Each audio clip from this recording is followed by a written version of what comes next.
12.1 परिचय।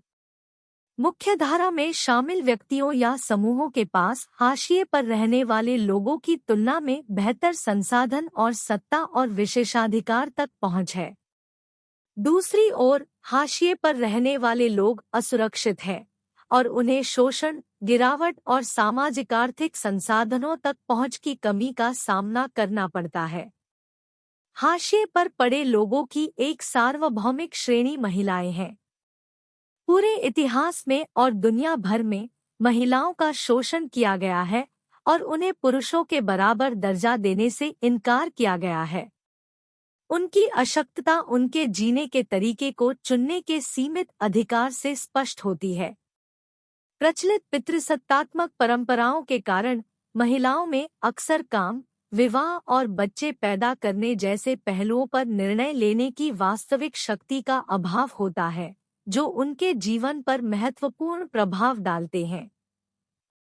परिणामस्वरूप उन्हें सामाजिक आर्थिक संरचना में समान नहीं माना जाता है और उन्हें सामाजिक रूप से सत्ता और विशेषाधिकार के पदों से बाहर रखा जाता है।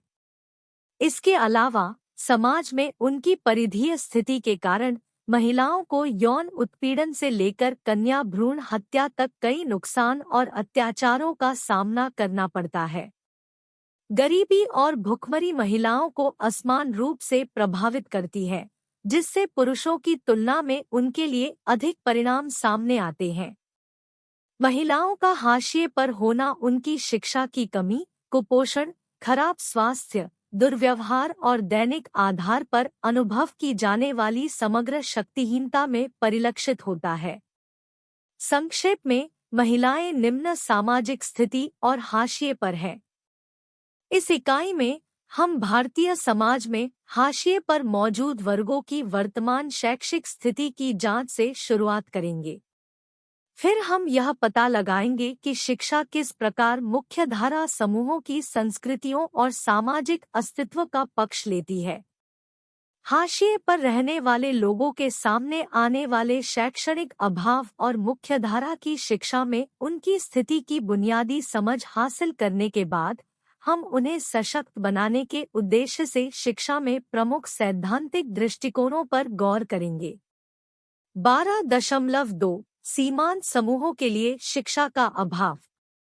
सभी के साथ समान व्यवहार करने का विचार अरस्तू के समय से ही रहा है, लेकिन समान शैक्षिक अवसरों की अवधारणा को 19वीं शताब्दी में ही बल मिला जब सार्वजनिक शिक्षा प्रणालियां स्थापित हुई।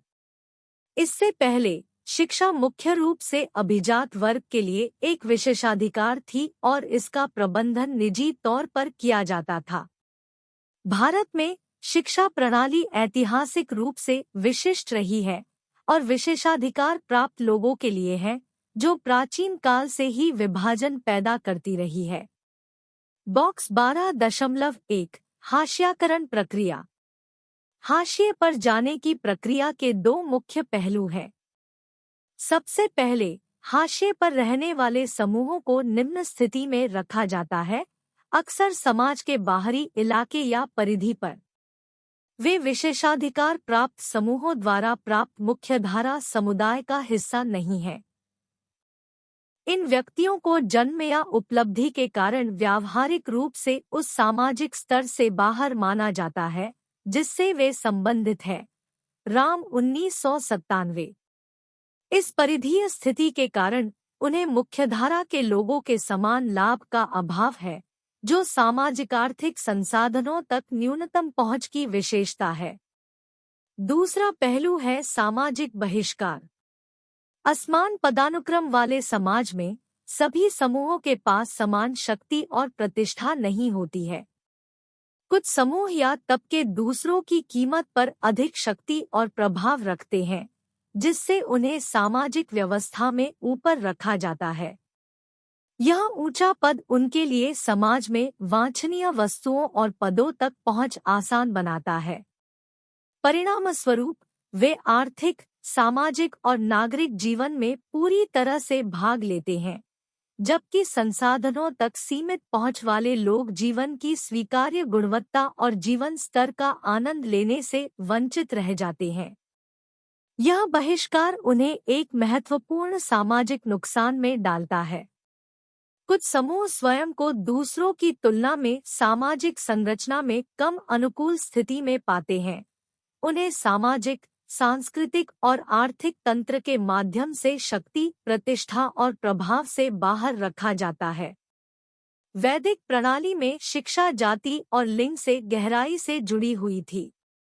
सच्चा ज्ञान पुरुष ब्राह्मणों के लिए आरक्षित था और संस्कृत ग्रंथों को अनुष्ठानात्मक रूप से शुद्ध व्यक्तियों के लिए पवित्र और विशिष्ट माना जाता था, जबकि निचली जातियों को कुछ स्थितियों में गैरपवित्र मामलों पर सीमित शिक्षा मिल सकती थी। निचली जातियों और महिलाओं दोनों के लिए शिक्षा सख्ती से वर्जित थी।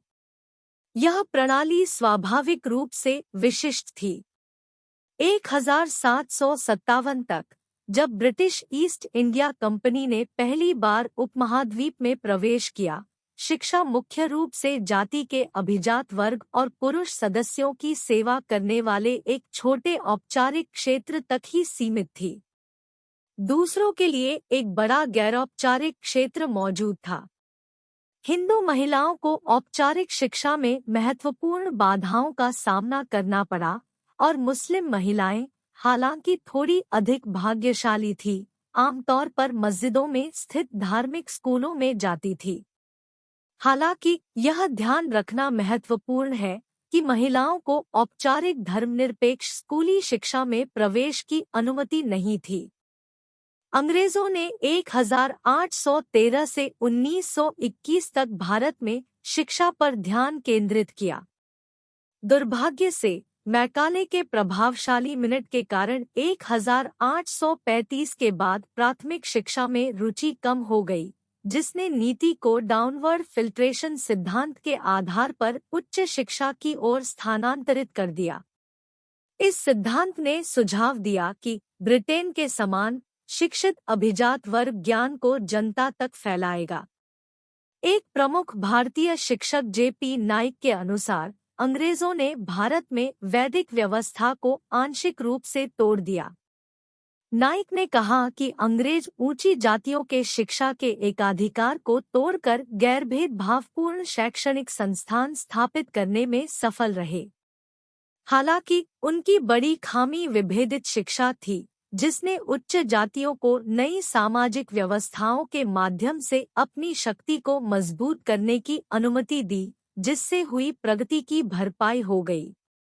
गांधी जी ने व्यवसायोन्मुख प्राथमिक शिक्षा के लिए एक राष्ट्रव्यापी कार्यक्रम का प्रस्ताव रखा, जो वर्ग, जाति या लिंग भेद की परवाह किए बिना सभी बच्चों के लिए सुलभ हो। उन्होंने राजनीतिक रूप से सक्रिय नागरिक बनने के लिए महिलाओं को शिक्षित और सशक्त बनाने के महत्व पर जोर दिया।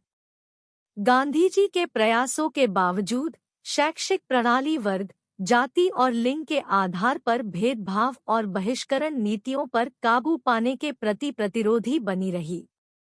स्वतंत्र भारत के संविधान निर्माताओं ने समानता और सामाजिक गतिशीलता को बढ़ावा देने में शिक्षा के महत्व को पहचाना।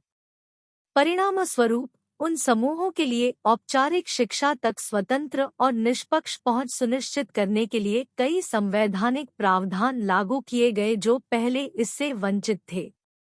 बॉक्स 12.2 स्वतंत्र भारत में शिक्षा। स्वतंत्र भारत में शिक्षा ने हाल ही में योजनाकारों और जनता का ध्यान आकर्षित किया है। संविधान सभी के लिए समान शैक्षिक अवसर सुनिश्चित करता है और समाज के कमजोर वर्गों को उनके उत्थान के लिए समर्थन देता है।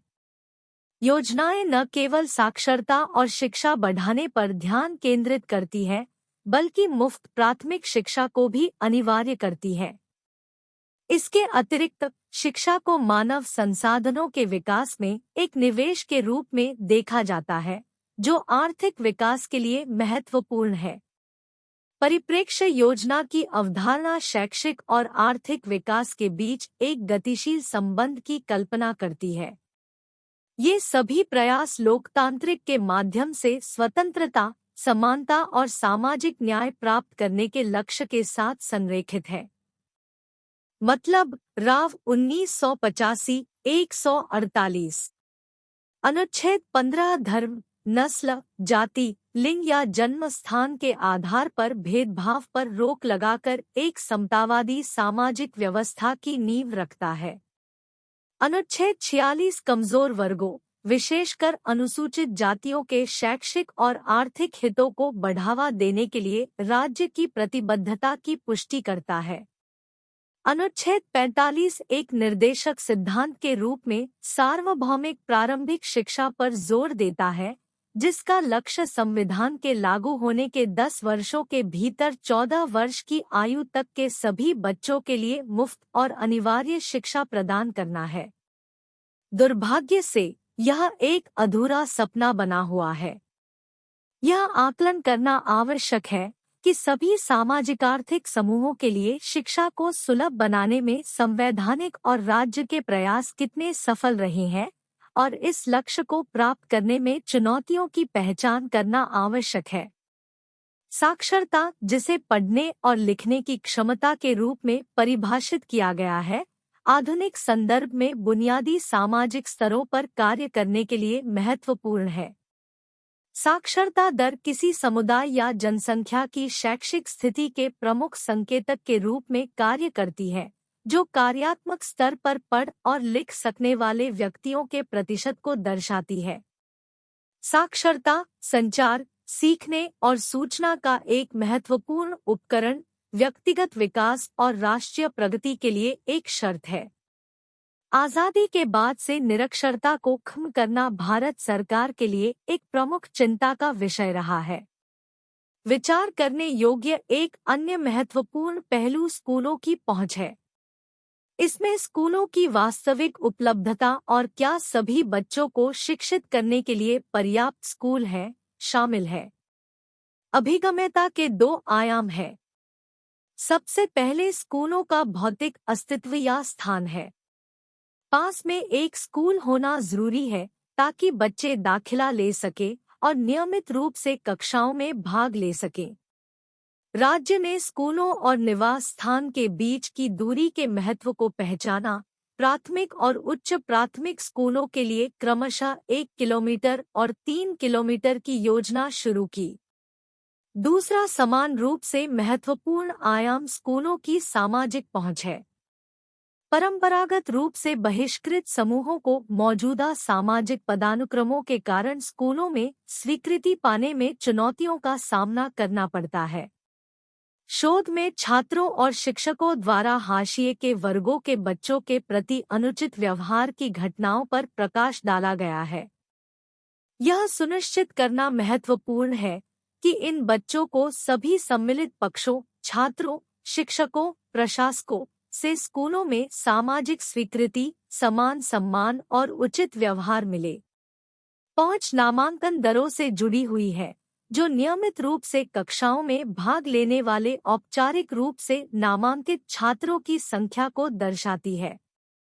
पहुंच और नामांकन में सुधार के प्रयासों को पूर्ण शिक्षा चक्र पूरा करने के लिए बच्चों को पर्याप्त समय तक स्कूल में बनाए रखने पर भी ध्यान केंद्रित करना चाहिए। एक सामान्य प्रवृत्ति यह है कि बच्चे, विशेष रूप से हाशिए पर रहने वाले वर्गों से, अपनी शिक्षा पूरी करने से पहले ही पढ़ाई छोड़ देते हैं, जिससे सामाजिक आर्थिक कारकों और सीखने के अनुभवों की जांच की जाती है। अंततः उपलब्धि या प्रदर्शन स्कूली शिक्षा प्रक्रिया के वास्तविक परिणामों के संकेतक के रूप में कार्य करता है। नौकरियों और प्रतिष्ठा को सुरक्षित करने में ऊर्ध्वगामी गतिशीलता के लिए शिक्षा को एक उपकरण के रूप में उपयोग करने के लिए अच्छा प्रदर्शन महत्वपूर्ण है। परंपरागत रूप से बहिष्कृत समूह अक्सर समाज के अधिक सुविधा प्राप्त वर्गों की तुलना में खराब प्रदर्शन प्रदर्शित करते हैं। इससे इन समूहों के शैक्षिक अनुभवों और वर्तमान शैक्षिक प्रणाली की कमियों पर सवाल उठते हैं। दलितों की शैक्षिक स्थिति। भारत में दलितों को महत्वपूर्ण शैक्षिक नुकसान का सामना करना पड़ता है। 1990 के दशक के मध्य में national council of applied economic research के एक सर्वेक्षण से पता चला कि ग्रामीण भारत में केवल 41.5% दलित साक्षर थे और 6 से 14 वर्ष की आयु के 62.5% बच्चे एक निश्चित समय पर स्कूलों में नामांकित थे। दलित बच्चों 5 से 14 वर्ष की शैक्षिक प्रगति सामान्य आबादी की तुलना में धीमी है, जिससे उनकी शैक्षिक चिंताएं महत्वपूर्ण हो जाती है। उनकी वर्तमान शैक्षिक स्थिति को समझने के लिए सीखने के अवसरों से वंचित होने और इनकार करने के ऐतिहासिक संदर्भ पर विचार करना आवश्यक है। नंबीसन और सेडवाल 2001 द्वारा प्रस्तुत 5वें और 6ठे अखिल भारतीय शैक्षिक सर्वेक्षण के आंकड़े बताते हैं कि दलित बच्चों के लिए भौतिक पहुंच एक लगातार मुद्दा है। मुख्य रूप से दलित क्षेत्रों में स्कूलों की संख्या सामान्य ग्रामीण क्षेत्रों की तुलना में काफी कम है। नतीजतन दलित बच्चों को अक्सर स्कूली शिक्षा के लिए ऊंची जाति के इलाकों में जाना पड़ता है, जहां शुद्धता और प्रदूषण के प्रचलित मानदंडों के कारण स्वीकृति की गारंटी नहीं दी जा सकती है। शोध ऐसे मामलों पर प्रकाश डालता है जहां दलित बच्चों को अन्य सामुदायिक वर्गों द्वारा व्यवस्थित रूप से हतोत्साहित किया जाता है या स्कूल छोड़ने के लिए मजबूर किया जाता है, जो सामाजिक पहुंच में एक चुनौती को दर्शाता है। यह सामान्य आबादी की तुलना में दलित बच्चों की कम उपस्थिति दर से स्पष्ट है। शिक्षा का अधिकार सुनिश्चित करने में राज्य की विफलता तब स्पष्ट हो जाती है जब नामांकन, प्रतिधारण और प्रदर्शन पर अनुभवजन्य डेटा की तुलना अन्य सामाजिक वर्गों से की जाती है। राष्ट्रीय नमूना सर्वेक्षण संगठन NSSO 1999 के अनुसार 1973 से 74 में ग्रामीण क्षेत्रों में दलित लड़कों की स्कूल उपस्थिति दर 64.3% थी, जबकि अन्य सामाजिक समूहों, दलित और आदिवासी को छोड़कर के लड़कों के लिए यह 74.9% थी। शहरी क्षेत्रों में दलित लड़कों की उपस्थिति दर 77.5% थी, जबकि दलित लड़कियों की उपस्थिति दर और भी कम थी। जल्दी स्कूल छोड़ने वाले छात्रों की बढ़ी हुई दर इस बात को उजागर करती है कि जातिगत गतिशीलता अभी भी इन बच्चों की शैक्षिक यात्रा को प्रभावित करती है। ये बच्चे कक्षा में समान व्यवहार के लिए संघर्ष करते हैं और स्वीकार्यता में चुनौतियों का सामना करते हैं। NCERT के 1999 के आंकड़ों के अनुसार प्राथमिक विद्यालय के शिक्षकों में दलित केवल 11%, उच्च प्राथमिक में 9% और माध्यमिक और उच्च माध्यमिक स्तर पर 5 से 6% है। शिक्षकों और दलितों के बीच की खाई छात्र शिक्षक संबंधों को भी महत्वपूर्ण रूप से प्रभावित करती है। चिटिन्स 1981 बताते हैं कि दलितों के प्रति पूर्वाग्रह और रूढ़िवादिता कायम है। खराब शैक्षणिक प्रदर्शन को अक्सर छात्रों द्वारा सामना की जाने वाली संरचनात्मक और शैक्षणिक सहायता चुनौतियों को पहचानने के बजाय उनकी क्षमता और इच्छाशक्ति की कथित कमी के लिए गलत तरीके से जिम्मेदार ठहराया जाता है। चल रही आर्थिक कमजोरी उनके लिए शिक्षा में समय और संसाधनों का निवेश करना और भी कठिन बना देती है। गरीबी अक्सर इन बच्चों को स्कूल जाने के बजाय अपनी आजीविका के लिए काम करने के लिए मजबूर करती है। महिलाओं की शैक्षिक स्थिति ऐतिहासिक रूप से सामाजिक, राजनीतिक और आर्थिक विकास में शिक्षा की भूमिका लिंगंद रही है। हालांकि 1970 के दशक के अंत में दृष्टिकोण बदल गया। अनुसंधान ने महिलाओं की बढ़ती शिक्षा और शिशु मृत्यु दर और प्रजनन दर में कमी के बीच एक मजबूत संबंध का संकेत दिया। बुनियादी शिक्षा प्राप्त महिलाओं ने अपने बच्चों के लिए स्वास्थ्य सुविधाओं का उपयोग किया और उन्हें स्कूल भेजने में अधिक रुचि दिखाई। 1990 में संयुक्त राष्ट्र ने इसे अंतर्राष्ट्रीय साक्षरता वर्ष घोषित किया। महिलाओं की शिक्षा पर ध्यान 1990 के दशक तक जारी रहा। इसे न केवल एक बुनियादी मानव अधिकार के रूप में बल्कि राष्ट्रीय विकास के लिए एक महत्वपूर्ण कारक के रूप में भी मान्यता दी गई। महिलाओं पर सरकारी पहलों का सकारात्मक प्रभाव हाल के वर्षों में महिलाओं की साक्षरता दर में सुधार से स्पष्ट है। भारत की 2001 की जनगणना के अनुसार महिला साक्षरता 1991 में 39.29% से बढ़कर 2001 में 54.16% हो गई है, जो 14.87% अंक की वृद्धि है। इसी अवधि में पुरुष साक्षरता 64.13% से बढ़कर 75.85% हो गई, जो 11.69% अंक की वृद्धि है। विशेष रूप से पिछले दशक में पुरुष साक्षरता की तुलना में महिला साक्षरता तेजी से बढ़ी है, जिससे साक्षरता में लिंग अंतर 1991 में 24.84 से घटकर 2001 में 21.69% अंक हो गया है। इस प्रगति के बावजूद देश के सभी जिलों में एक आम मुद्दा बना हुआ है। साक्षरता दर में लैंगिक असमानता में कमी अभी भी वांछित स्तर से नीचे है। यह ध्यान रखना महत्वपूर्ण है कि 1991 से 2001 तक साक्षरता दर में सुधार सभी राज्यों में एक समान नहीं है। राज्यों के बीच और राज्यों के भीतर भिन्नता है। बिहार, मध्य प्रदेश, उड़ीसा और राजस्थान जैसे शैक्षिक रूप से पिछड़े राज्यों में व्यापक अंतर है, जो अत्यधिक पितृसत्तात्मक भी है।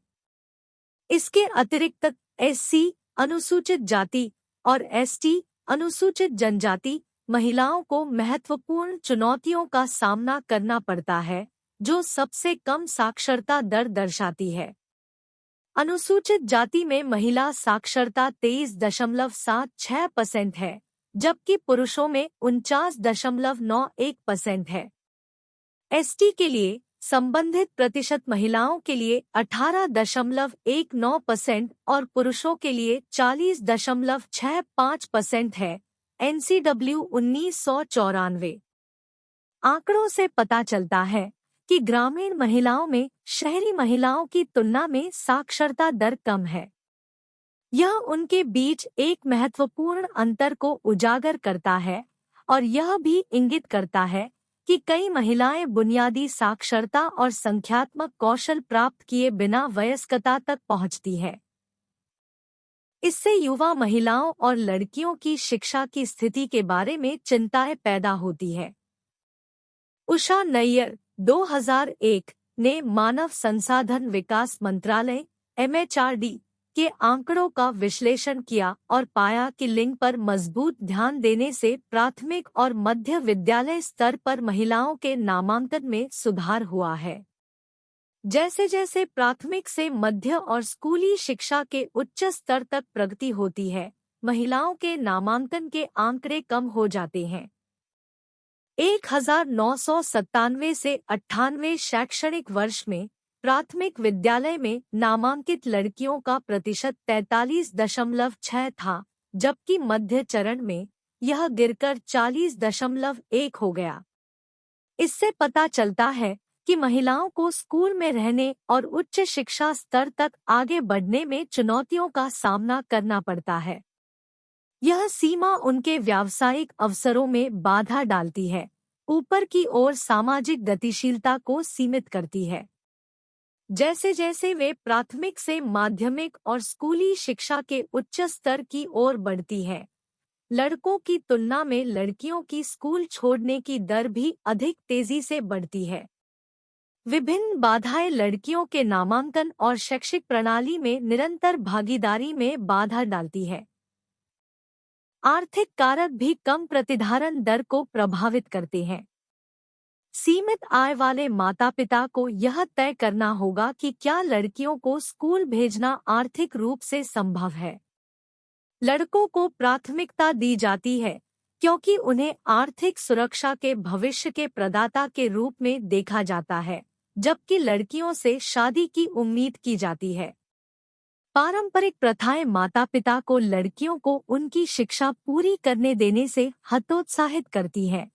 उन्हें डर होता है कि इससे उनकी शादी की संभावनाओं पर नकारात्मक प्रभाव पड़ सकता है। महिला शिक्षकों की कमी माता-पिता को अपनी बेटियों को स्कूल भेजने से रोकती है, खासकर उच्च प्राथमिक स्तर पर।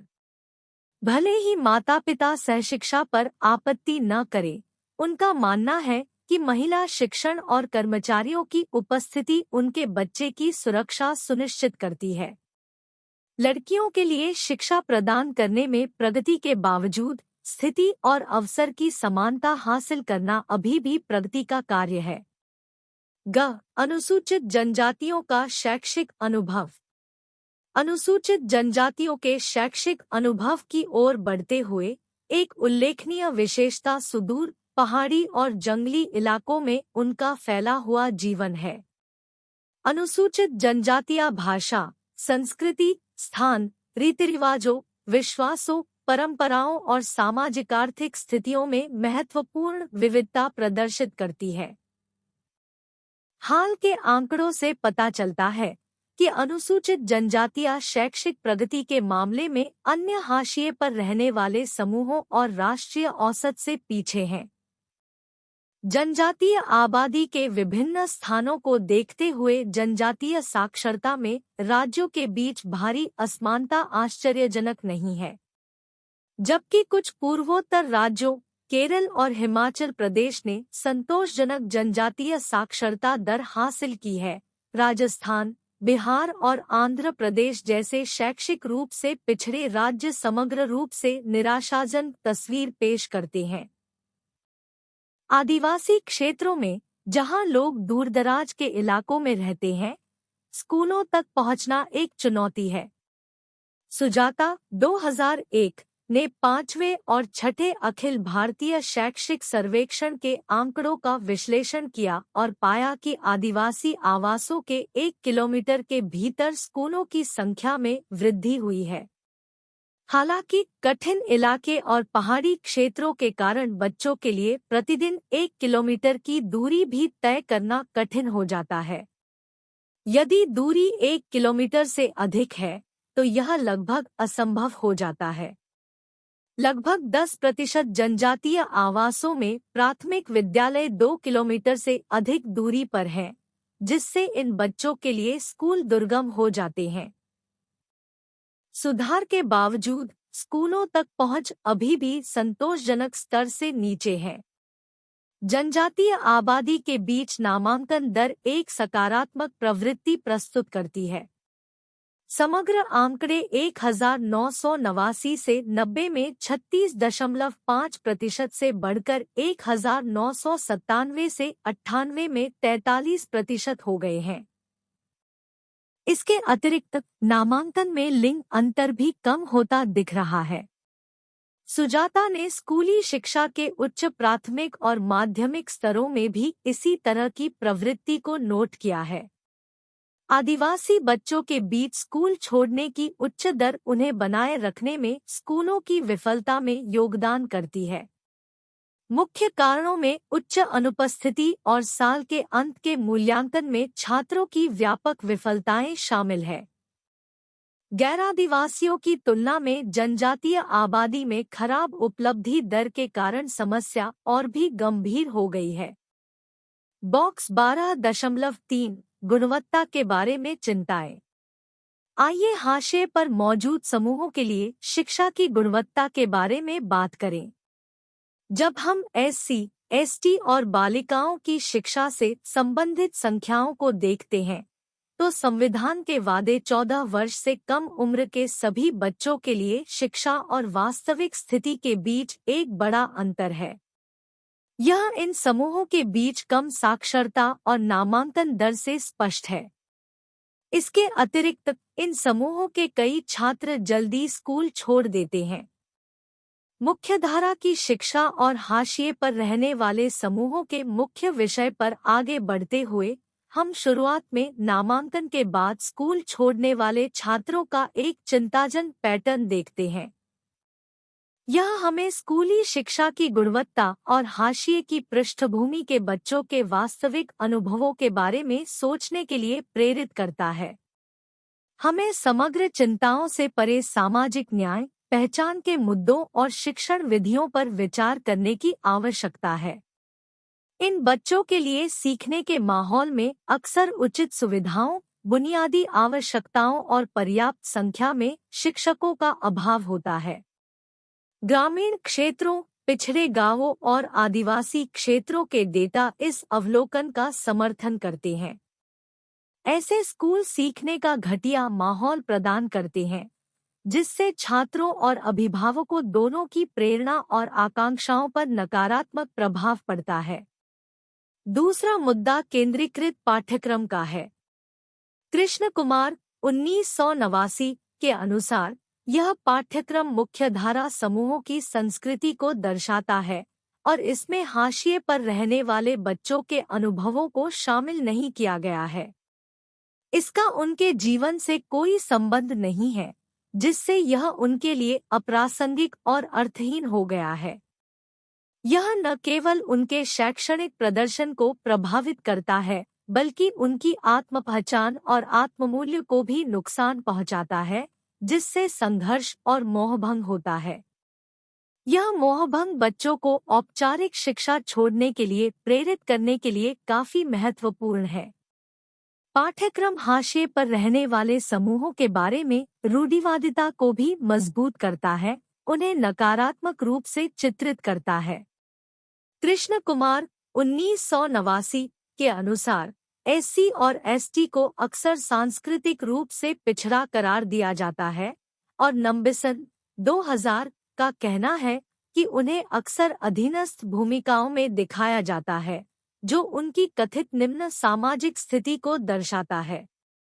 पाठ्यपुस्तकों में यह चित्रण स्कूलों में भेदभावपूर्ण प्रथाओं में योगदान देता है, साथियों और शिक्षकों के बीच नकारात्मक दृष्टिकोण को बढ़ावा देता है, जिससे छात्रों का मनोबल गिरता है और उनकी आत्मपहचान को नुकसान पहुंचता है। औपचारिक पाठ्यक्रम में लैंगिक रूढ़ियां समान मुद्दे पैदा करती है। महिलाओं को पारंपरिक भूमिकाओं में चित्रित करने, लड़कियों के लिए नकारात्मक रोल मॉडल स्थापित करने के लिए पाठ्यपुस्तकों की आलोचना की जाती है। यह पितृसत्तात्मक मानसिकता को मजबूत करता है, लड़कियों को सवाल पूछने या विकल्प तलाशने से हतोत्साहित करता है। पाठ्यक्रम पुरुषों और महिलाओं के बीच सामाजिक संबंधों पर नए दृष्टिकोण पेश करने में विफल रहता है। पक्षपातपूर्ण पाठ्यपुस्तकें भेदभावपूर्ण प्रथाओं में योगदान करती हैं, जिसमें एससी, एसटी और लड़कियों को उनकी कम सामाजिक आर्थिक स्थिति के कारण उपहास और भेदभाव का सामना करना पड़ता है। अलगाव, साझा संसाधनों को साझा करने से इनकार और कम उम्मीदें जैसे कार्य इन समूहों के खराब प्रदर्शन में योगदान करते हैं। इसके अतिरिक्त औपचारिक पाठ्यक्रम प्रत्यक्ष निर्देश के शिक्षक केंद्रित मॉडल पर निर्भर करता है, जहां शिक्षक अधिकार रखता है और रटकर सीखने को लागू करता है। यह संस्कृति प्रश्न पूछने और रचनात्मकता को हतोत्साहित करती है, विशेष रूप से हाशिए पर रहने वाले समूहों के बीच पहली पीढ़ी के शिक्षार्थियों को प्रभावित करती है।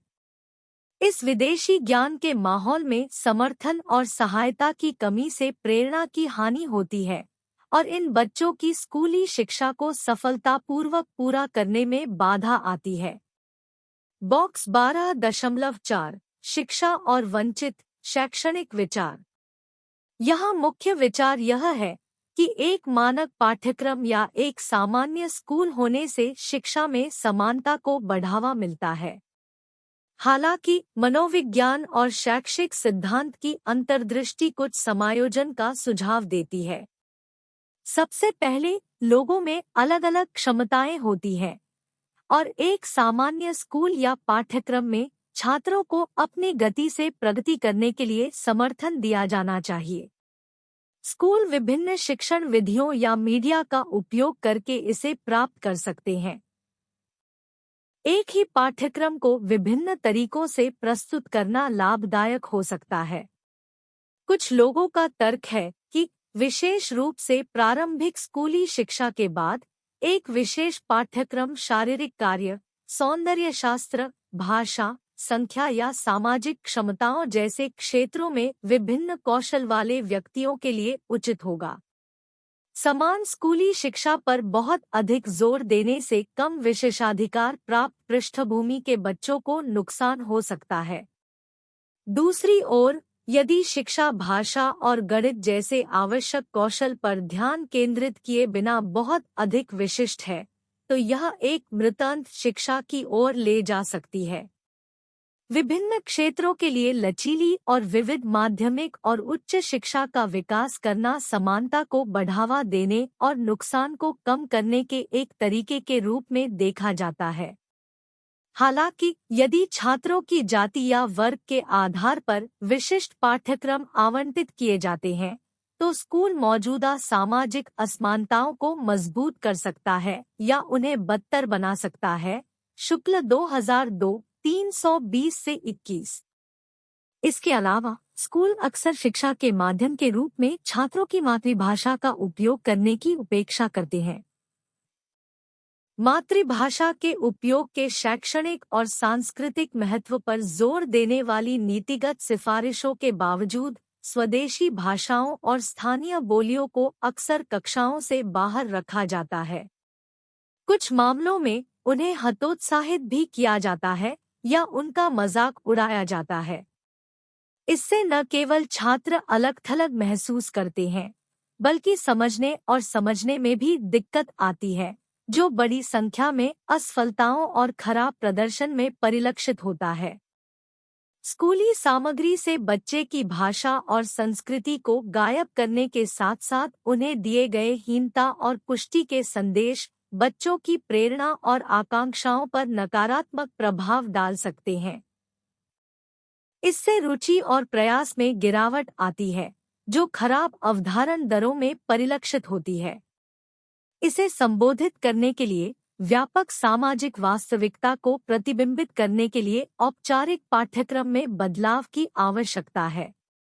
समाज के हाशिए पर रहने वाले वर्गों को उनके सामाजिक, सांस्कृतिक और आर्थिक परिवेश को ध्यान में रखते हुए उचित सम्मान देने के लिए गंभीर प्रयासों की आवश्यकता है। औपचारिक पाठ्यक्रम में दलितों, आदिवासियों और बालिकाओं की अनुभवात्मक वास्तविकता को व्यक्त किया जाना चाहिए, जिससे उन्हें इससे जुड़ने और अर्थ प्राप्त करने की अनुमति मिल सके। लड़कियों के लिए पूरे इतिहास में महिलाओं की अधीनता, इतिहास निर्माण में उनके योगदान, महिलाओं द्वारा आमतौर पर किए जाने वाले काम का मूल्य, जैसे घरेलू काम, निर्णय लेने की प्रक्रियाओं, भागीदारी और संगठन में महिलाओं के महत्व की जांच को शामिल करना सार्थक है। और महिलाओं के जानने और उनके अनुभवों पर ध्यान केंद्रित करने के तरीकों का समावेश। इसके लिए पाठ्यक्रम के प्रति अधिक आलोचनात्मक दृष्टिकोण की आवश्यकता है। हालांकि अकेले पाठ्यक्रम में बदलाव तब तक अपर्याप्त है जब तक कि शैक्षणिक संस्कृति और शिक्षक दृष्टिकोण में तदनुरूप परिवर्तन न हो। हाशिए पर रहने वाले समुदायों द्वारा सामना किए जाने वाले सामाजिक और शैक्षणिक मुद्दों के प्रति अधिक संवेदनशील और समझदार दृष्टिकोण शुरू करना महत्वपूर्ण है। चिंतन और कार्रवाई 12.1। 2 स्कूलों का दौरा करें, एक जो समाज के सबसे निचले सामाजिक-आर्थिक वर्ग के छात्रों को पढ़ाता है और दूसरा जो समाज के उच्च सामाजिक-आर्थिक वर्ग के छात्रों को पढ़ाता है। सीखने के माहौल में अंतर का पता लगाएं। चिंतन और कार्रवाई 12.1। सीखने के माहौल में सामाजिक-आर्थिक असमानताओं की खोज। इग्नू के एक छात्र के रूप में मुझे चिंतन और कार्रवाई 12.1 का काम सौंपा गया था। मैंने 2 अलग-अलग स्कूलों का दौरा करने की जिम्मेदारी ली, एक समाज के सबसे निचले सामाजिक-आर्थिक वर्गों के छात्रों की सेवा करता था और दूसरा उच्च सामाजिक-आर्थिक पृष्ठभूमि के छात्रों की सेवा करता था। प्राथमिक उद्देश्य इन दोनों शैक्षणिक संस्थानों के बीच सीखने के माहौल में असमानताओं का पता लगाना और समझना था। इस प्रतिबिंब का उद्देश्य देखे गए मतभेदों का व्यापक विश्लेषण प्रदान करना और छात्रों के शैक्षिक अनुभवों पर सामाजिक-आर्थिक कारकों के प्रभाव को उचित ठहराना है। परिचय। शिक्षा को सामाजिक विकास की आधारशिला माना जाता है, और गुणवत्तापूर्ण शिक्षा तक पहुंच को अक्सर मौलिक अधिकार के रूप में देखा जाता है। हालांकि सामाजिक आर्थिक असमानताएं स्कूलों में सीखने के माहौल को महत्वपूर्ण रूप से प्रभावित कर सकती हैं, जिससे छात्रों के शैक्षिक परिणाम प्रभावित हो सकते हैं।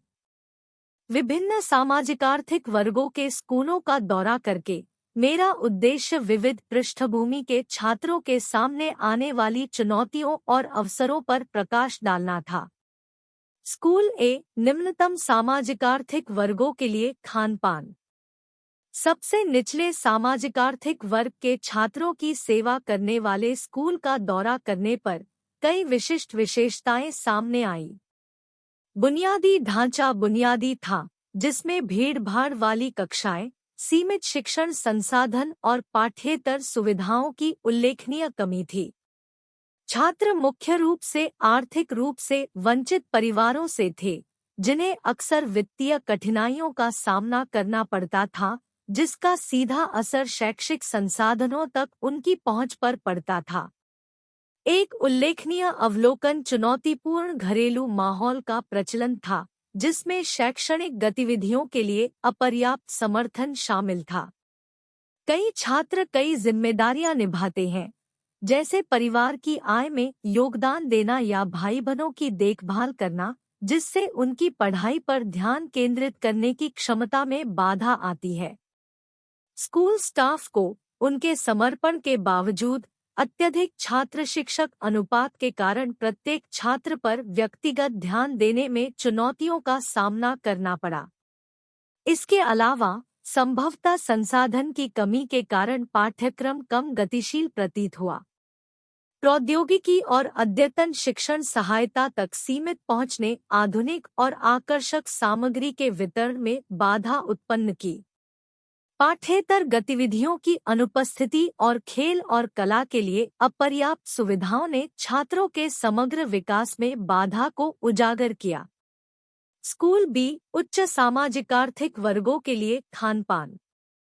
इसके विपरीत उच्च सामाजिक आर्थिक पृष्ठभूमि के छात्रों को शिक्षा प्रदान करने वाले स्कूल ने एक बिल्कुल अलग परिदृश्य प्रस्तुत किया। अच्छी तरह से सुसज्जित कक्षाओं, पुस्तकालयों, प्रयोगशालाओं और मनोरंजक सुविधाओं के साथ बुनियादी ढांचा आधुनिक था। छात्र शिक्षक अनुपात काफी कम था, जिससे शिक्षकों और छात्रों के बीच अधिक व्यक्तिगत ध्यान और बातचीत की सुविधा मिली। इस स्कूल में छात्र उच्च आर्थिक स्थिरता वाले परिवारों से थे, जो उन्हें निजी ट्यूशन और पाठ्येतर कक्षाओं सहित अतिरिक्त शैक्षिक संसाधनों तक पहुंचने में सक्षम बनाता था।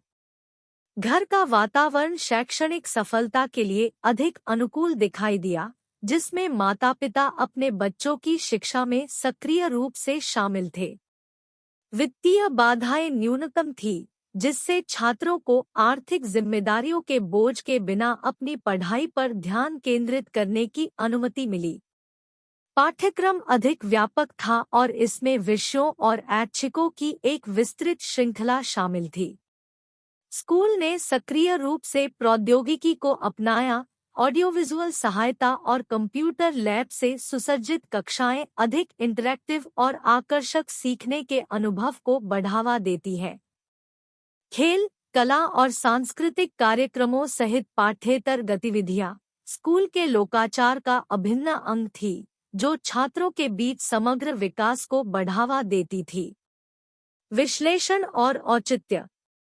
दोनों स्कूलों के बीच सीखने के माहौल में देखी गई असमानताएं शैक्षिक परिणामों पर सामाजिक आर्थिक कारकों के गहरे प्रभाव को रेखांकित करती है। इन अंतरों का विश्लेषण विभिन्न लेंसों के माध्यम से किया जा सकता है। बुनियादी ढांचा और संसाधन। स्कूल ए को बुनियादी ढांचे और संसाधनों में सीमाओं का सामना करना पड़ा, जिससे आधुनिक शिक्षण विधियों के कार्यान्वयन में बाधा उत्पन्न हुई। स्कूल बी अपने मजबूत बुनियादी ढांचे के साथ अधिक अनुकूल और समृद्ध शिक्षण वातावरण प्रदान करने का साधन रखता था। विद्यार्थी शिक्षक संवाद। स्कूल ए में उच्च छात्र शिक्षक अनुपात ने व्यक्तिगत ध्यान प्रदान करने में चुनौतियों का सामना किया, जिससे शिक्षा की गुणवत्ता प्रभावित हुई। कम छात्र शिक्षक अनुपात वाले स्कूल बी ने छात्रों के लिए बेहतर बातचीत और व्यक्तिगत मार्गदर्शन की सुविधा प्रदान की। घर का वातावरण। स्कूल ए में छात्रों को अक्सर घरेलू माहौल की मांग का सामना करना पड़ता है, जिससे पढ़ाई पर ध्यान केंद्रित करने की उनकी क्षमता प्रभावित होती है। स्कूल बी के छात्रों को सहायक घरेलू वातावरण से लाभ हुआ, जिससे शिक्षा के प्रति अधिक केंद्रित दृष्टिकोण में योगदान हुआ। अतिरिक्त संसाधनों तक पहुंच। स्कूल ए के छात्रों के पास अतिरिक्त शैक्षिक संसाधनों तक सीमित पहुंच थी, जबकि स्कूल बी के छात्र निजी ट्यूशन और पाठ्येतर कक्षाओं का लाभ उठा सकते थे। पाठ्यचर्या और प्रौद्योगिकी एकीकरण। स्कूल ए में पाठ्यक्रम सीमित दिखाई दिया, जिससे संभावित रूप से छात्रों का विविध विषयों से परिचय सीमित हो गया।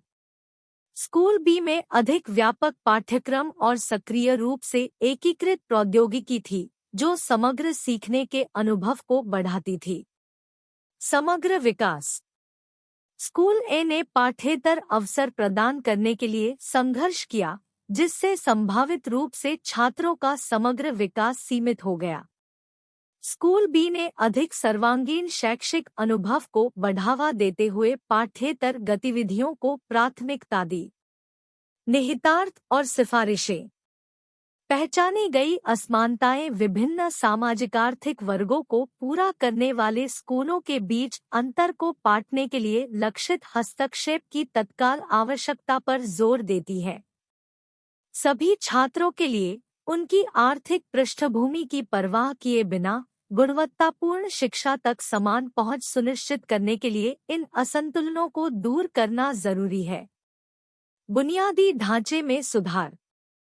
निचले सामाजिक-आर्थिक वर्गों की जरूरतों को पूरा करने वाले स्कूलों के लिए बुनियादी ढांचे और शिक्षण संसाधनों में निवेश एक अनुकूल शिक्षण वातावरण बनाने के लिए महत्वपूर्ण है।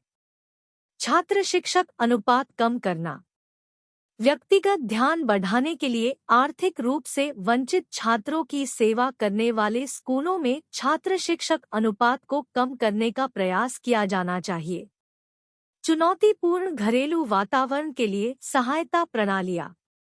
परामर्श सेवाओं या स्कूल के बाद के कार्यक्रमों जैसी सहायता प्रणालियों को लागू करने से छात्रों को चुनौतीपूर्ण घरेलू वातावरण से अपनी शैक्षणिक जिम्मेदारियों को प्रबंधित करने में सहायता मिल सकती है। अतिरिक्त संसाधनों तक समान पहुंच। विभिन्न आर्थिक पृष्ठभूमि के छात्रों के बीच अंतर को कम करते हुए अतिरिक्त शैक्षिक संसाधनों तक समान पहुंच सुनिश्चित करने के लिए पहल की जानी चाहिए।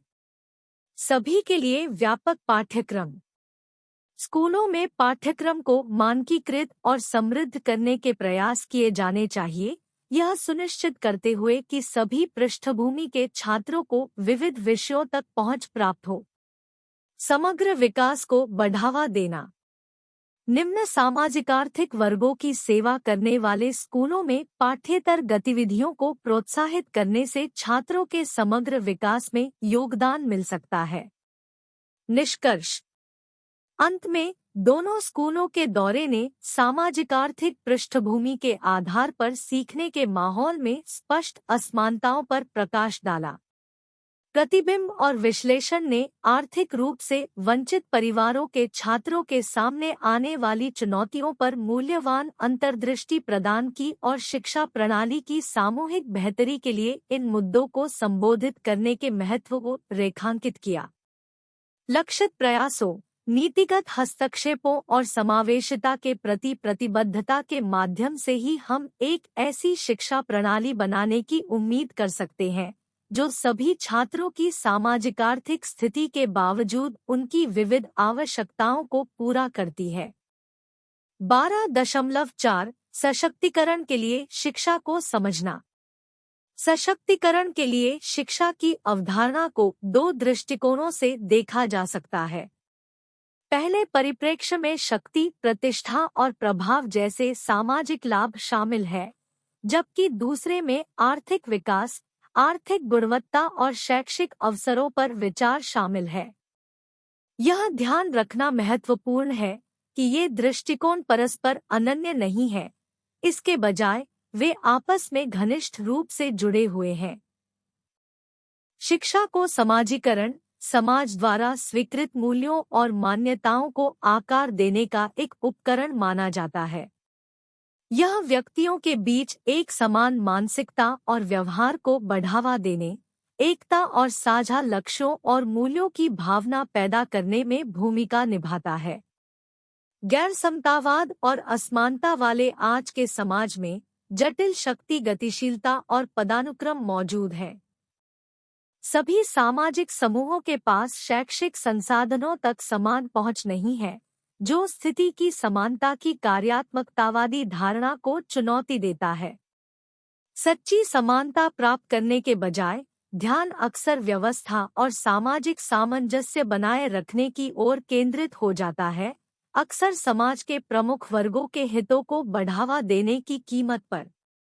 संसाधनों के इस असमान वितरण के परिणामस्वरूप गरीबों और हाशिए पर रहने वाले लोगों को नुकसान होता है, जो विभिन्न भौतिक, सामाजिक और सांस्कृतिक बाधाओं का सामना करते हैं। परिणामस्वरूप वे स्वयं को अक्षम और अक्षम मान सकते हैं। संक्षेप में, हाशिए पर रहने वाले और वंचित व्यक्ति क्षमता या प्रदर्शन की कमी की आड़ में चल रही चुनौतियों का सामना करते हैं, जिससे सामाजिक आर्थिक असमानताएं मजबूत होती है। स्कूल इस विचार को बढ़ावा देते हैं कि आर्थिक सफलता कौशल और क्षमताओं पर आधारित है, लेकिन वास्तव में सफलता अक्सर एक पदानुक्रमित समाज में वर्ग, लिंग और नस्ल जैसे कारकों से जुड़ी होती है। जबकि स्कूल विशिष्ट व्यवसायों के लिए ज्ञान प्रदान करते हैं, वे सामाजिक भूमिकाओं के अनुरूप दृष्टिकोण और व्यवहार को भी आकार देते हैं। इसके परिणामस्वरूप कुछ व्यक्ति निर्णय लेने वाले बन जाते हैं, जबकि अन्य से निष्क्रिय रूप से आज्ञा मानने की अपेक्षा की जाती है। इस धारणा के विपरीत की शिक्षा समानता पैदा करती है। बाउंस और गिंटिस का तर्क है कि औपचारिक शिक्षा कुछ समूहों को और नुकसान पहुंचाती है। एक फ्रांसीसी दार्शनिक लुई अल्थुसर आधिपत्य राज्य प्रजन मॉडल के साथ इस परिप्रेक्ष्य का समर्थन करते हैं और सामाजिक असमानताओं को बनाए रखने में राज्य की भूमिका पर जोर देते हैं। मार्क्स से प्रभावित अल्थुसर शिक्षा को अधिरचना के हिस्से के रूप में देखते हैं, जो सत्ता में बैठे लोगों को वैचारिक समर्थन प्रदान करता है। स्कूल समाज के भीतर कैसे कार्य करते हैं, इसे समझने में शक्ति और संस्कृति महत्वपूर्ण है। शिक्षा राजनीतिक और सामाजिक परिस्थितियों से प्रभावित होती है, जिससे स्वतंत्र रूप से आमूलचूल परिवर्तन लाना चुनौतीपूर्ण हो जाता है। हालांकि सवाल उठता है, क्या स्कूल वंचितों को सशक्त बनाने में योगदान दे सकते हैं या वे केवल असमानता को कायम रखते हैं? प्रणालीगत चुनौतियों के बावजूद मानव एजेंसी एक भूमिका निभाती है।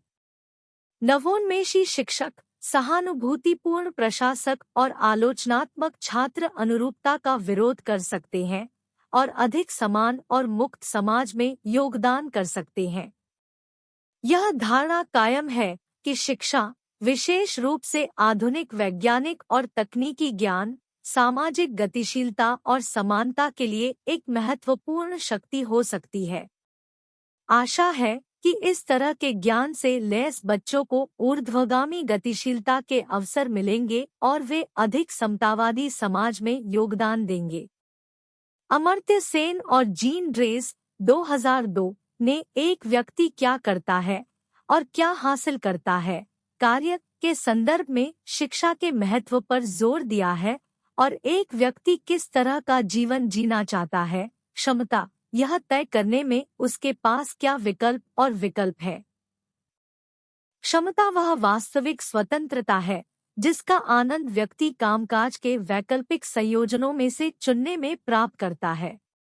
उदाहरण के लिए, गरीबी, सामाजिक निषेध या पारिवारिक समस्याओं के कारण स्कूल छोड़ने के लिए मजबूर एक छोटे बच्चे को गतिविधियों और जीवन लक्ष्यों की सीमा में गंभीर कमी का सामना करना पड़ता है, जिसके परिणामस्वरूप वह वंचित स्थिति में आ जाता है और बाल श्रमिक के रूप में कार्य करना कम हो जाता है। सेन और ड्रेस ने इस स्थिति को क्षमता अभाव कहा है, जो स्वतंत्रता की एक महत्वपूर्ण सीमा और जीने और सम्मानजनक श्रम करने में असमर्थता की समग्र स्थिति को दर्शाता है। शिक्षा और स्वास्थ्य देखभाल जैसे आवश्यक सामाजिक अवसरों के माध्यम से मानवीय क्षमताओं का विस्तार किया जा सकता है। ये दोनों ही अपने आप में लक्ष्य हैं। शिक्षा कम से कम 5 अलग-अलग तरीकों से महत्वपूर्ण महत्व रखती है। आंतरिक महत्व शिक्षा, जिसे सीखने के एक कार्य के रूप में देखा जाता है, आंतरिक मूल्य रखते हुए व्यक्तिगत विकास और आत्मविकास की ओर ले जाती है। सहायक व्यक्तिगत भूमिकाएं शिक्षा व्यक्तियों को आर्थिक अवसरों को आगे बढ़ाने और अपनी पसंद के पेशे में प्रवेश करने के लिए आवश्यक कौशल और ज्ञान से सुसज्जित करती है। यह खेल, पढ़ने और स्थानीय चर्चाओं जैसी विभिन्न मूल्यवान गतिविधियों में भागीदारी को भी सक्षम बनाता है। महत्वपूर्ण सामाजिक भूमिकाएं शिक्षा व्यक्तियों को सामाजिक रूप से अधिक जागरूक और राजनीतिक रूप से मुखर बनाती है। शिक्षित व्यक्ति अपनी सामाजिक आवश्यकताओं और राजनीतिक अधिकारों के प्रति अधिक जागरूक होते हैं, व्यक्तिगत और सामूहिक दोनों स्तरों पर उनकी वकालत करते हैं, जिससे लोकतांत्रिक प्रथाएं मजबूत होती हैं। वाद्य सामाजिक प्रक्रियाएं शिक्षा का सामाजिक प्रक्रियाओं पर स्थायी प्रभाव पड़ता है, जिससे व्यक्तियों को दमनकारी सामाजिक सांस्कृतिक प्रथाओं को अस्वीकार करने और उनका मुकाबला करने की अनुमति मिलती है। यह बालिकाओं की उपेक्षा और बाल श्रम अभाव को कम करने जैसे सामाजिक मुद्दों के खिलाफ एक शक्तिशाली उपकरण के रूप में कार्य करता है। सशक्तिकरण और वितरणात्मक भूमिकाएं व्यापक साक्षरता और शैक्षिक सशक्तिकरण से समाज के हाशिए पर मौजूद वर्गों की मुक्ति होती है और वे मुख्यधारा में एकीकृत होते हैं। इसका सामाजिक रूप से पुनर्वितरण प्रभाव पड़ता है, जिससे जनसंख्या, समूह, परिवार और व्यक्तिगत स्तर पर हाशिए पर पड़े लोगों के लिए उचित सौदा सुनिश्चित होता है। इसलिए शिक्षा उन लोगों को सशक्त बनाने के साधन के रूप में कार्य करती है जो हाशिए पर है। इसके परिणामस्वरूप अधिक विकल्प, बढ़ी हुई स्वतंत्रता और वास्तविक अवसर मिलते हैं। सीधे शब्दों में कहें तो शिक्षा व्यक्ति की सार्थक और मूल्यवान जीवन जीने की क्षमता को बढ़ाती है। चिंतन और क्रिया 12.2। क्या आपको लगता है कि शिक्षा सामाजिक और आर्थिक असमानताओं को कायम रखती है? अध्ययन केंद्र में अन्य शिक्षार्थियों के साथ अपने दृष्टिकोण पर चर्चा करें। चिंतन और कार्रवाई 12.2। क्या शिक्षा सामाजिक और आर्थिक असमानताओं को कायम रखती है? भारत के मुक्त विश्वविद्यालय इग्नू के एक छात्र के रूप में मुझे इस सवाल पर विचार करने का काम सौंपा गया है कि क्या शिक्षा सामाजिक और आर्थिक असमानताओं को कायम रखती है। इस प्रतिबिंब और कार्रवाई असाइनमेंट प्रॉम्प्ट के लिए मुझे इस मामले पर अपना दृष्टिकोण तलाशने और अध्ययन केंद्र में साथी शिक्षार्थियों के साथ चर्चा में शामिल होने की आवश्यकता है। इस प्रतिक्रिया में मैं अन्य शिक्षार्थियों के साथ चर्चा के आधार पर अपना दृष्टिकोण प्रस्तुत करूंगा कि शिक्षा सामाजिक और आर्थिक असमानताओं को कैसे प्रभावित कर सकती है और संभावित रूप से बनाए रख सकती है। इसका उद्देश्य इस मुद्दे से जुड़ी जटिलताओं की व्यापक समझ प्रदान करना है। परिचय। शिक्षा, जिसे अक्सर महान समानता कारक के रूप में जाना जाता है, सामाजिक और आर्थिक असमानताओं के संबंध में बहस का केंद्र बिंदु रही है। एक ओर इसे ऊर्ध्वगामी गतिशीलता और गरीबी की जंजीरों को तोड़ने का एक उपकरण माना जाता है। दूसरी ओर आलोचकों का तर्क है कि कि शैक्षिक प्रणाली स्वयं मौजूदा असमानताओं को बनाए रखने में योगदान दे सकती है। इस चिंतन में मैं इस जटिल मुद्दे के विभिन्न आयामों का आलोचनात्मक विश्लेषण करूंगा। सामाजिक गतिशीलता के लिए उत्प्रेरक के रूप में शिक्षा। इस विश्वास के समर्थकों का तर्क है कि शिक्षा समानता के लिए एक शक्ति है।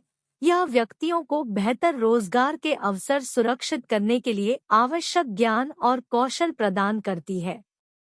शिक्षा सिद्धांत रूप में एक योग्यता आधारित प्रणाली होनी चाहिए जहां व्यक्तियों को उनकी सामाजिक पृष्ठभूमि के बजाय उनकी क्षमताओं और प्रयासों के आधार पर पुरस्कृत किया जाता है। इसे व्यक्तियों के लिए अपने जन्म की परिस्थितियों पर काबू पाने और सामाजिक गतिशीलता हासिल करने के साधन के रूप में देखा जाता है। हालांकि यह आशावादी दृष्टिकोण एक समान अवसर की अपेक्षा करता है, जो हमेशा मामला नहीं हो सकता है।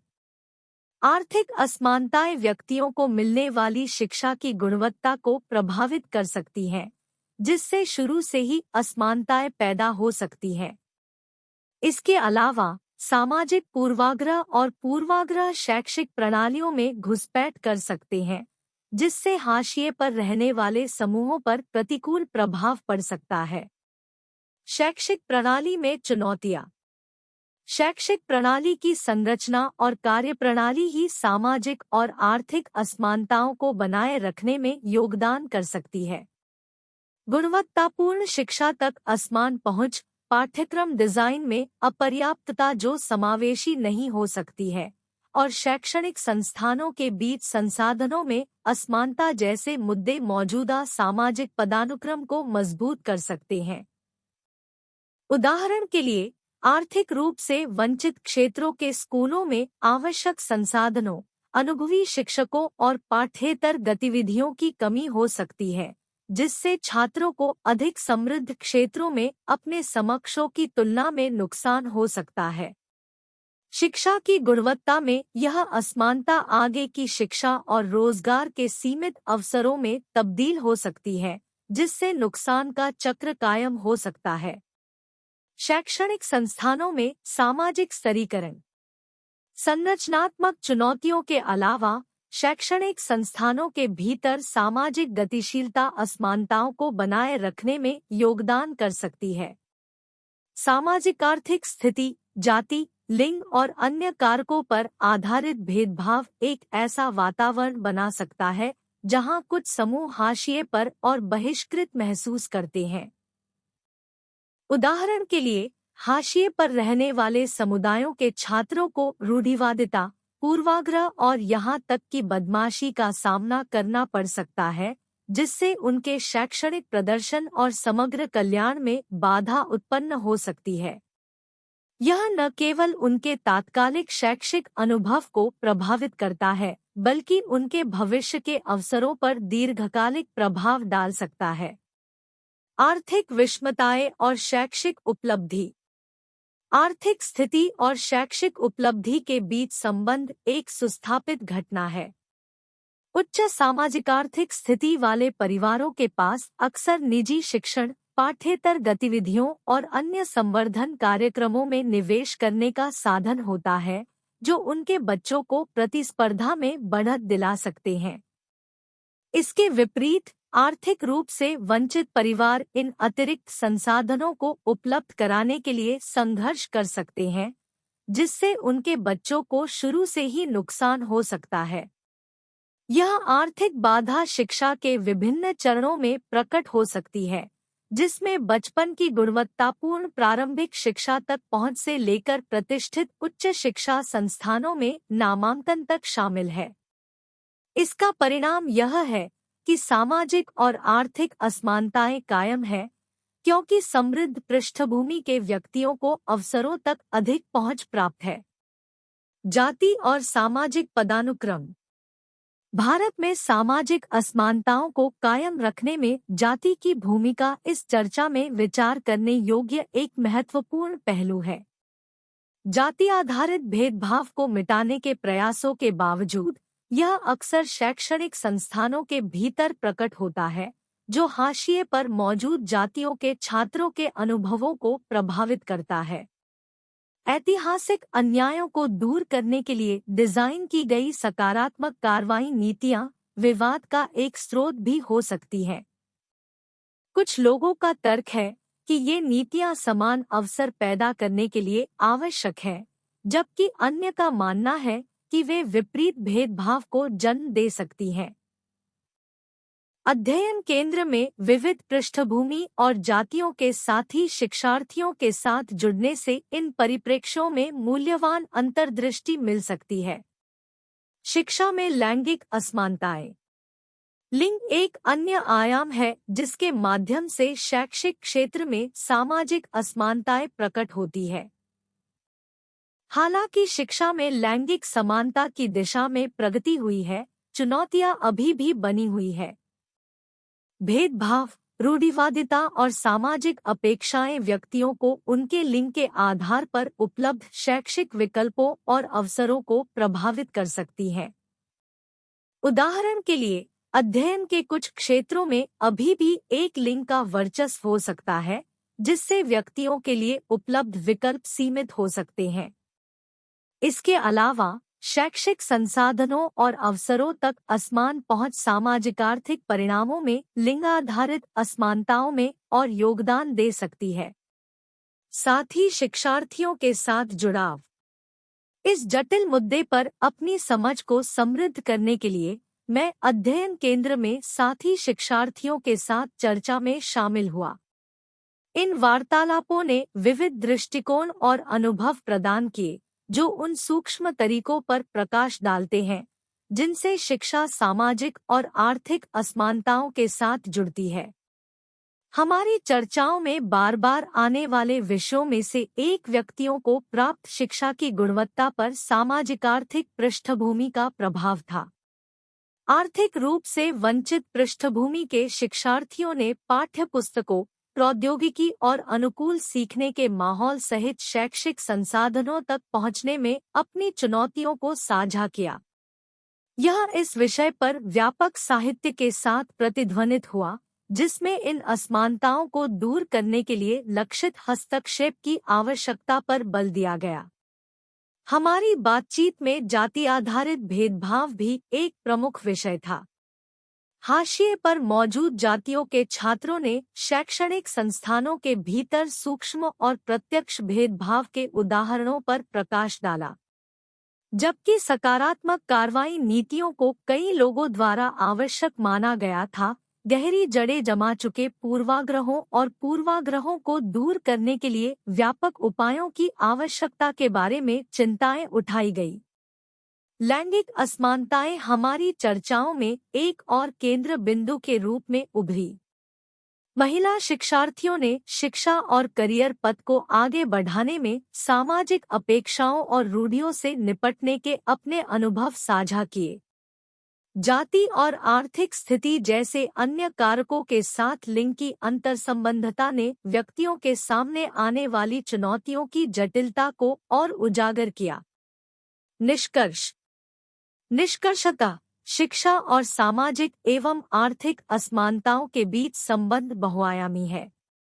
जबकि शिक्षा में गरीबी के चक्र को तोड़ने और सामाजिक गतिशीलता के अवसर पैदा करने की क्षमता है, यह अनजाने में मौजूदा असमानताओं को भी कायम रख सकती है।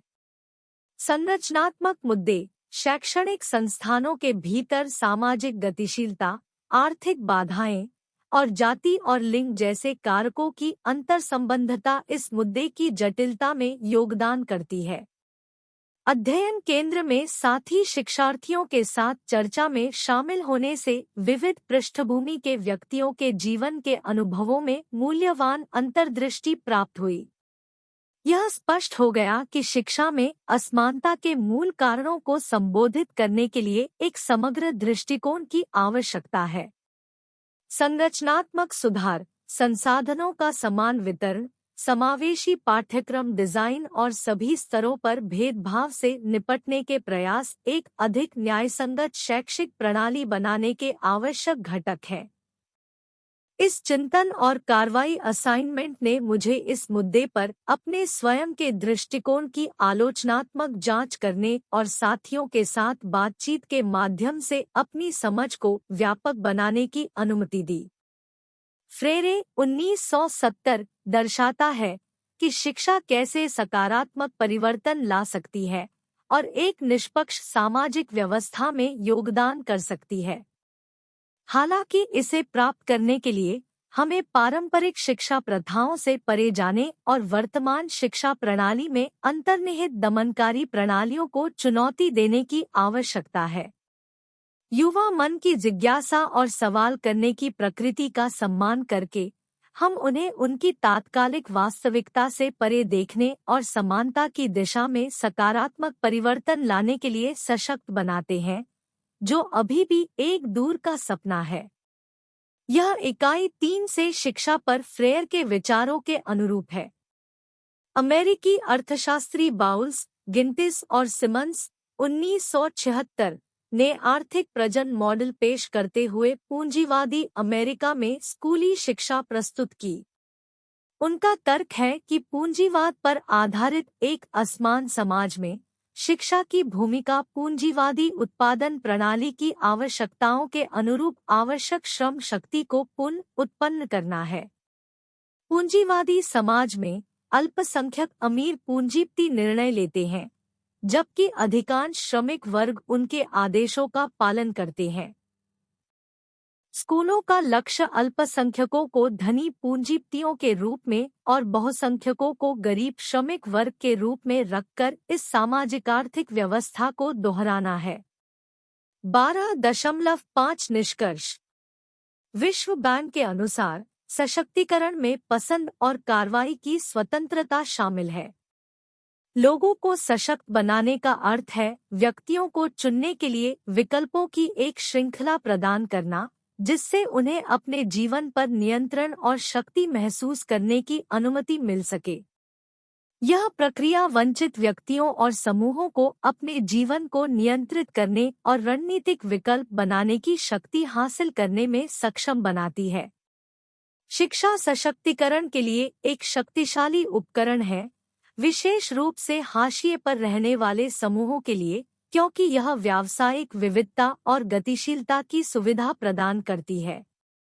यह उनके अधिकारों और मुद्दों के बारे में जागरूकता बढ़ाता है, उन्हें शक्ति, प्रतिष्ठा और समानता की खोज में व्यक्तिगत और सामूहिक दोनों स्तरों पर खुद को मुखर करने के लिए सशक्त बनाता है।